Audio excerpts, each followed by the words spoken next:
So this is a very frequent type of question during CAT. It's a very frequent and common type of questions. Usually people go to the conventional way and checking the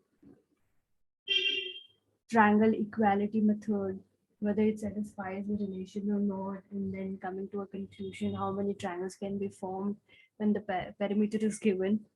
But when I see you, it's a 30 seconds game.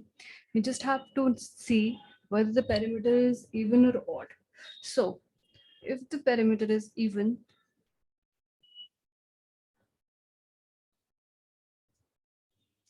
you should remember it's p square by 48. And this is the nearest integer function. Nearest integer function, what does it mean? If I say 4.6, it's 5. If I say 4.4, it's 4.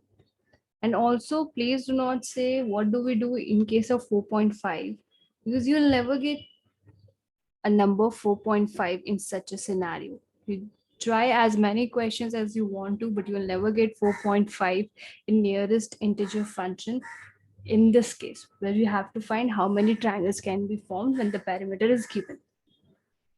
So what if the perimeter is odd? If the perimeter is odd, you just have to do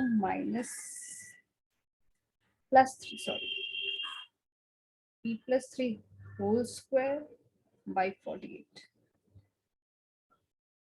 Again, this is the nearest integer function.